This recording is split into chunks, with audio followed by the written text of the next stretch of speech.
Hai, berjumpa lagi bersama saya Mark Karyos atau biasa dipanggil Yosi di acara Market Review dan Outlook dari Okta Investama Berjangka. Seperti biasa, sebelum kita masuk ke materi, kita jelaskan dulu mengenai Okta Investama Berjangka. Nah, dari perizinan Okta Investama Berjangka itu merupakan sudah cukup sangat-sangat lengkap, di mana kita memiliki perizinan dari Bapepti, kemudian dari lembaga clearing, kemudian dari ICDX, dan juga tergabung di asosiasi Aspeptindo. Penghargaan Okta Investama Berjangka sendiri itu juga sangat mumpuni, di mana Okta Investama Berjangka pada tahun 2021 itu mendapatkan penghargaan Most Excellent Broker, dan di tahun 2022 itu mendapatkan penghargaan Most Transparent Broker. Dan ini nih, kalau bicara kelebihan bertransaksi di Okta Investama Berjangka, yang pertama sekali kita bicara mengenai low spread. Otomatis bicara bertransaksi di market, semua trader rata-rata mencari yang low spread. Kemudian low commission, dari commissionnya sendiri, Okta Investama Berjangka itu tuh betul-betul kecil, bahkan dari charge komisinya itu nanti juga akan dibalikan lagi kepada klien yang bertransaksi di platform Okta Investama Berjangka. Kemudian free swap. Free swap ini merupakan salah satu keunggulan penting dari Okta Investama Berjangka. Karena apa? Banyak trader-trader yang mengalami bertransaksi di market itu dengan posisi menginap. Nah, jangan khawatir, dengan adanya free swap itu tidak lagi ada charge biaya untuk swap. Kemudian proses withdrawal yang juga cepat dari menggunakan platform Okta Investama Berjangka. Untuk media sosial Okta Investama Berjangka itu tuh kita ada Facebook, kemudian Instagram, ada Twitter, dan juga ada YouTube channel. Jadi begini, kalau misalnya yang mengikuti acara ini lewat Instagram itu jangan khawatir, karena apa? Untuk melihat materi kan susah nih, ngeblur kan. Nah, kita itu juga direkod masuk di YouTube-nya Okta Investama Berjangka, di mana materi-materi itu sudah diedit dan betul-betul melihat secara keseluruhan dari materi yang ada. Jadi ingat ya, ikutin aja, klik like and subscribe di YouTube channel kita nih, di Okta Investama Berjangka. Kemudian tanpa melupakan bahwa apa yang kita sampaikan ini tetap kita sampaikan bahwa ini disclaimer on, bahwa materi ini hanya bersifat informatif untuk referensi dan seterusnya. Nah, kalau kita review hasil rilis data kalender ekonomi 19 Juni sampai dengan 23 Juni, masih dalam situasi pekan yang cukup ramai, Okta trader sekalian. Karena apa? Masih banyak dari data kalender ekonomi yang kita lihat ini rata itu merah. Yang mana ada pengumuman suku bunga dari China, Bank Sentral China, kemudian ada pengumuman suku bunga dari Bank Sentral Swiss, kemudian ada juga pengumuman dari suku bunga dari Bank Sentral Inggris, dan ditutup pada saat hari Jumatnya itu tentang berkisar manufacturing PMI dan flash service PMI dari Uni Eropa, dari Inggris, dan juga Amerika Serikat. Nah, kita masuk mulai ke materi ya. Untuk China sendiri, jadi pada pekan kemarin itu ada yang menarik, di mana kan kita tahu bahwa sekarang ini banyak negara-negara maju yang bicaranya bahwa tren suku bunga tinggi itu terus digalakkan untuk menekan laju inflasi. Tetapi beda dengan China. Bicara dengan China itu malahan dia memangkas dua suku bunga pinjaman untuk pertama kalinya dalam hampir 1 tahun terakhir. Bank Sentral memotong suku bunga utama pinjaman 1 tahun sebesar 10 basis poin dari 3,65% menjadi 3,55%. Dan suku bunga utama pinjaman 5 tahun sebesar 10 basis poin juga sama, dari level 4,3% menjadi 4,2%. Yang mana sebenarnya tuh dari China-nya sendiri itu menginginkan bahwa pinjaman itu menjadi turun, akhirnya mendongkrak atau menggairahkan para pengusaha di China untuk meminjam, sehingga aktivitas ekonomi di China itu kembali bertumbuh.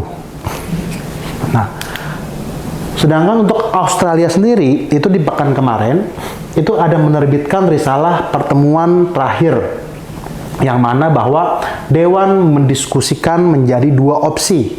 Opsi pertama adalah menaikkan bunga sebesar 25 basis poin atau mempertahankan tanpa perubahan. Tetapi akhirnya Oktatraders sekalian, yang dipilih sama Dewan Bank Sentral dari Australia itu adalah kembali meningkatkan suku bunganya. Nah, dari Amerika Serikat itu juga pada saat pekan kemarin itu tuh ada momen yang menarik dan harus dipantau oleh para traders sekalian, karena apa? Bersifat itu untuk bukan hanya sekedar pada saat event itu berlangsung, tetapi juga bersifat untuk kedepannya. Let's say katakan untuk melawan inflasi kembali ke kisaran target 2% merupakan jalan yang panjang. Itu demikian pertanyaan dari Ketua Fed Jerome Powell, yang dalam artian apa? Bahwa kenaikan tingkat suku bunga untuk Amerika Serikat itu juga tetap akan berlangsung bahkan sampai dengan 2 kali. Memang kita tahu bahwa yang kemarin itu tuh kenaikan suku bunganya itu tidak terjadi pada saat bulan Juni kemarin, tetapi ada asumsi, ada prediksi, ada estimasi bahwa di bulan Juli bahkan sampai dengan Desember itu bisa jadi akan ada kenaikan suku bunga hingga 2 kali lagi. Nah, kalau misalnya seperti itu kejadiannya, bisa jadi pada saat dirilis itu akan menimbulkan efek yang positif bagi pergerakan US dollars. Kemudian dari sisi Inggris pun juga ada momen penting di mana Inggris itu tanpa disangka, yang tadinya hanya kisaran menaikkan sebesar 25 basis poin, ternyata itu menaikkan hingga sampai dengan 50 basis poin. Nah, dari 4,5% menjadi sekarang suku bunga BOE menjadi ada di kisaran 5%. Nah, untuk suku pinjaman dari BOE itu tuh ada estimasi akan menaikkan biaya pinjaman hingga 6%. Krisis hipotek bisa terdampak lebih dalam karena kenaikan suku bunga tersebut. Nah, ini nih yang paling bahaya sebenarnya. Karena apa? Kalau udah bicara krisis hipotek, itu tuh berarti sudah ada warning terhadap potensi untuk terjadinya resesi di Inggris itu akan bisa terjadi. Nah, kalau misalnya seperti itu, impact-nya apa dari trader-trader yang melakukan transaksi di pound sterling, itu mungkin bisa jadi pound sterling akan mengalami posisi tekanan. Oke. Nah, kemudian dari Wall Street sendiri, nah ini nih juga cukup menarik. Karena kalau misalnya bicara outlook, itu tuh kita memang sampaikan itu setiap per hari Senin. Nah, Wall Street sendiri itu tuh kita sudah ingatkan kepada rekan-rekan Oktatrader sekalian bahwa bisa jadi karena kenaikannya sudah cukup signifikan selama beberapa pekan, bahwa di pekan kemarin itu tuh akan ada kemungkinan terjadi koreksi turun. Dan betul, ternyata betul. Karena kekhawatiran bank-bank global akan menaikkan suku bunga lebih lanjut tahun ini untuk menekan inflasi, di mana pengetatan moneter yang lebih besar dapat memperlambat pertumbuhan ekonomi global. Akhirnya itu ujung-ujungnya apa? Wall Street mengalami pergerakan koreksi turun. Dan sebenarnya bukannya hanya Inggris dan Swiss aja yang menaikkan suku bunga pada saat pekan kemarin, tetapi juga ada Turki dan Norwegia. Gitu loh. Kemudian dari indeks Dow Jones itu secara pekan kemarin itu merosot 219 atau 0,65%, SP 500 itu merosot 0,77%, dan Nasdaq itu juga menjadi tutup tergelincir 1,01%. Oke, jadi secara keseluruhan betul adanya sesuai dengan prediksi atau bocoran atau informasi yang kita sampaikan kepada Oktatrader sekalian, bahwa Wall Street akan kemungkinan mengalami koreksi ini yang terjadi dan betul-betul terjadi. Kemudian kita masuk ke minyak. Nah, kalau misalnya bicara minyak, itu tuh memang minyak itu sendiri sebenarnya masih dalam range yang sempit, yaitu di range $65 per barrel sampai dengan $75 per barrel. Kalau tembus $75 per barrel, itu akan dikatakan bahwa akan terjadi penembusan lebih lanjut untuk mengarah ke $80 per barrel. Tetapi pada saat ini rupanya minyak itu masih nyaman di area bawah yang dalam kisaran sempit sekali antara 75 sampai dengan 65. Di mana di area 60-an dia kemudian melakukan aksi rebound, di mana di area 70-an dia akhirnya melakukan aksi koreksi. Ini pun juga sebenarnya kalau rekan-rekan Okta Trader sekalian jeli dan mengikuti apa yang kita sampaikan, di situ juga kita sudah sampaikan bahwa momen untuk minyak itu enak sekali karena bicaranya masih sideways atau ranging berada di zona bawah. Kemudian untuk emas, nah emas ini memang pada saat sesi hari Jumat itu terjadi pergerakan rebound, tetapi sebenarnya secara keseluruhan selama 1 minggu emas itu mengalami pergerakan turun yang cukup signifikan. Lagi-lagi nih Okta Traders, kalau rekan-rekan Okta Traders sekalian jeli, pada saat pekan kemarin itu kita juga harus sampaikan bahwa range emas pada saat itu ada di 1925 sampai dengan 1985. Pada saat dia true breakout salah satu, ya dalam artian kalau true breakout 1925 itu akan mengindikasikan pergerakan emas lebih lanjut untuk ke bawah. Dan betul, ternyata emas itu melakukan pergerakan sesi penurunan hingga sampai ke level 1910, di mana nanti secara teknikal akan kita kasih masukan bahwa harga emas itu tertahan di Fibonacci 61,8%. Oke, nah biasa kecenderungan kalau secara teknikal menyentuh Fibonacci 61,8%, disitulah terjadi pergerakan rebound. Nah, pada saat kita lagi sampaikan seperti ini sekarang, harga emas itu runningnya di angka 1920-an, karena itu dia tadi di 61,8% itu adanya di 1909. Kemarin harga low-nya di 1910. Oke, nah sekarang baru kita masuk untuk outlook 26 Juni sampai dengan 30 Juni dalam artian sepekan ini nih. Untuk sepekan ini memang kalau dibilang kalender ekonomi ini masih dikatakan cukup aktif ya. Karena apa? Masih banyak yang koridornya itu merah. Dalam artian pada saat hari Selasa besok ini dibuat pada saat hari Senin. Pada hari Selasa besok itu akan ada rilis data inflasi untuk Kanada, yang mana kita semua sama-sama tahu bahwa USD Canadian Dollars pada saat ini terjadi tren negatif. Nah, tetapi kalau kita boleh menyampaikan input dan saran, jangan lupakan besok ini akan ada momen penting untuk pergerakan US terhadap Canadian Dollars. Kita lihat dulu nih arahnya itu mau kemana, karena apa? Dari CPI-nya sendiri bisa jadi akan terjadi penurunan dari 0,7% menjadi 0,5%. Sedangkan untuk median CPI itu dari 4,2% menjadi 4%, dan trim CPI itu juga akan terjadi pergerakan koreksi dari 4,2% menjadi 4%. Dalam keseluruhan bahwa inflasi untuk negara Kanada itu juga akan sama seperti Amerika Serikat, akan terjadi penurunan. Seperti kita sama tahu bahwa tingkat inflasi di Amerika Serikat sekarang ini sudah berada di level 4%, yang tadinya estimasi banyak pihak itu tuh mengatakan bahwa inflasi ada di level 4,1%. Nah, tetapi sekarang ada di level 4%. Nah, Canadian Dollars itu juga bisa jadi akan sama dan berada di angka level 4%. Kemudian untuk hari Rabu itu tuh akan ada momen di mana gubernur Gubernur Bank Sentral Inggris dan Gubernur Fed itu juga akan melakukan pidato.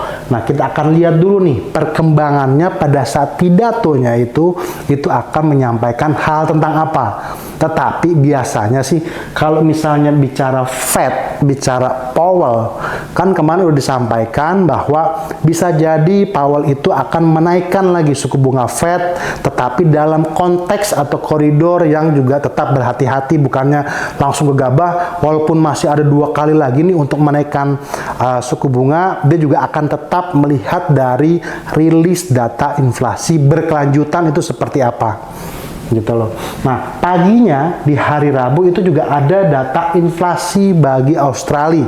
Jadi dari cukup menarik ya, Selasa itu untuk inflasi dari Kanada, kemudian hari Rabu itu inflasi dari Australia. Kemudian kita masuk ke hari Kamis. Hari Kamis ini juga cukup oke nih untuk Uni Eropa sekarang, beralih ke Uni Eropa. Karena apa? Ada rilis data Jerman CPI yang mana dari level minus 0,1% menjadi 0,2%. Dan malamnya itu ditutup sama pengumuman GDP dari Amerika Serikat, yaitu dari level 1,3% menjadi 1,4%. Kalau misalnya bicara GDP, nah ini dia yang ditunggu sama para traders sekalian. Karena apa? GDP itu ya akan menentukan bahwa pertumbuhan ekonomi di Amerika Serikat itu bagaimana. Apakah dia stuck? Apakah dia maju atau apakah dia mundur? Kalau sesuai dengan berita ini, walaupun kenaikannya mungkin hanya 0,1%, itu bisa dikatakan dia tetap mengalami kenaikan karena dari 1,3% menjadi 1,4%. Kemudian untuk hari Jumat itu juga akan ditutup sama GDP untuk Kanada dari level 0% menjadi 0,2%. Lagi-lagi sama seperti Amerika Serikat, yang mana pertumbuhan ekonomi di Kanada juga mengalami kemajuan yang cukup signifikan, yang akan nantinya berdampak bagi para okta trader sekalian yang tradingnya di USD terhadap Canadian dollars. Malamnya ditutup dengan manis untuk tingkat inflasi dari Amerika Serikat, yaitu Core PCE Price Index dari level 0,4% menjadi 0,4%. PCE Price Index inilah yang sebagai dasar atau landasan bagi rilis data inflasi Amerika Serikat. Tanpa menunggu waktu lama lagi, kita masuk ke... Nah, ini mati. Oke, ini udah enggak. Jangan khawatir. Jadi kalau... Nah, kita masukin dulu ke Wall Street. Jadi bocorannya ini adalah grafik Dow Jones, kemudian ini adalah grafik Nasdaq. Nah, ini yang betul-betul kalau okta trader sekalian itu mengikuti secara terus-menerus program yang kemarin dan kemarin, karena ini bicaranya apa? Ini kan outlook seminggu gitu loh. Kita memprediksi atau memberikan gambaran atau memberikan informasi bahwa pergerakan ini nih akan kemana nih kurang lebih. Itu seperti itu, tapi tetap tanpa melupakan disclaimer on ya. Nah, untuk Wall Street sendiri atau Dow Jones khususnya, kemarin kita sampaikan bahwa bisa jadi terjadi akan kemungkinan pergerakan koreksi yang memang betul trend channel memang masih arahnya ke atas. Tetapi kalau misalnya bicara pergerakan koreksi karena sudah jenuh, karena apa? Ini sudah melewati head yang pertama, head yang kedua, ini head yang ketiga. Disitulah bisa ada kemungkinan terjadi koreksi, dan betul adanya bahwa pada saat ini, pada saat kita berbicara sekarang, itu sebenarnya kalau bicara turun begini justru menarik nih. Karena apa? Kita langsung bisa menetapkan atau menarik level-level support mana yang ideal untuk kita melakukan transaksi buy. Dalam artian apa? Untuk 50%-nya sendiri itu ada di level 3.374.2. Nah, hal-hal yang kayak gini nih yang tidak akan kelihatan kalau lihatnya melalui Instagram Story gitu loh. Tetapi kalau di YouTube channel, ini angka-angka ini akan terlihat dengan jelas. Oke, kemudian buy selanjutnya itu ada di area 61,8%, itu ada di area 33.476 sampai dengan 33.146. Jadi bisa dikatakan level 50%, 61,% sampai dengan 76,4% itulah merupakan area-area terbaik untuk melakukan buy pada indeks Dow Jones. Tetapi kalau misalnya bicara yang betul-betul optimal itu ada di mana, itu biasanya kecenderungan para traders itu melakukan aksi buy-nya secara betul-betul full dan good itu di area 61,8% sama dengan 76,4%, yaitu which is di area 33.476 sampai dengan 33.146. Sekarang kita beralih ke Nasdaq itu juga sama. Wah, memang kalau misalnya bicara Nasdaq itu sama, sebenarnya masih sama seperti pada pekan kemarin. Ada yang cukup menarik untuk Nasdaq karena biar bagaimanapun sekarang ini Nasdaq digerakkan saham-saham teknologi yang berbasiskan AI. Itulah makanya sejak 2022 disitulah terjadi penguatan yang terus. Koreksi ada tetap gitu, tetapi pada saat ini dan pergerakan turunnya pun itu tidak sebanding dengan Dow Jones. Karena kita bisa lihat di grafik, dia penurunannya pun juga rada tertahan. Tetapi lagi-lagi nih, kalau sudah naik dan dia sedang melakukan koreksi, disitulah kita sebagai traders ada peluang nih untuk menarik mana nih level-level support atau mana nih level-level untuk kita melakukan aksi buy, yaitu di 23,6%, 38,2%, dan sementara ini sampai dengan level 50%. Untuk 23,6% itu ada di 14.842, kemudian 38,2% itu di 14.452, dan 50% di 14.137. Itu bocoran untuk transaksi di Nasdaq. Kemudian kita beralih sekarang ke forex major. Sama. Untuk euro dan pound sterling, bocoran dari pekan kemarin itu juga kita sampaikan bahwa euro itu sudah mengalami pergerakan rebound yang cukup panjang.